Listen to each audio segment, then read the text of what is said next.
ചോർച്ചാ സിന്ധതം ടാസ്കിൽ വിജയിച്ചത് ഒന്നാം സ്ഥാനത്തെത്തിയത് സിജോയും, രണ്ടാം സ്ഥാനത്തെത്തിയത് സായിയും, മൂന്നാം സ്ഥാനത്തെത്തിയത് നന്ദനയുമാണ്. അവസാന റൗണ്ടിൽ ഉണ്ടായത് ജിൻഡോയും, നന്ദനയും, സായിയും, സിജോയുമാണ്. അതിന് മുന്നേ നടന്ന റൗണ്ടിൽ ജിൻഡോയും നന്ദനയും തമ്മിൽ ചെറിയൊരു അടിപിടി ഉണ്ടായിരുന്നു.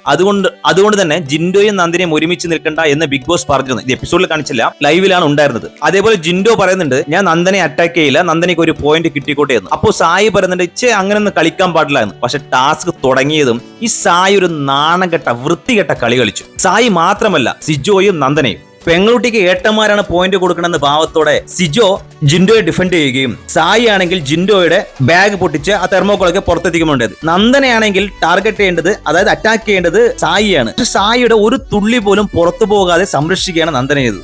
ജിൻഡോ പുറത്തായപ്പോൾ സായി പറഞ്ഞിട്ടും എന്റെ മൊത്തം കളഞ്ഞേക്കുന്നു. ഒരു നല്ലൊരു ഓപ്പർച്യൂണിറ്റി കിട്ടിയിട്ട് ഇങ്ങനെ നശിപ്പിക്കല്ലേ സായി. സിജോ ആണെങ്കിൽ അവന്റെ ഗെയിം മൊത്തം കളഞ്ഞുകൊണ്ടിരിക്കുകയാണ് നന്ദന പെങ്ങളുട്ടിക്ക് വേണ്ടി. ആകെ മൊത്തം ഈ 3 പേരും കളിച്ചത് നാണം കെട്ട വൃത്തികെട്ട കളി തന്നെയാണ്.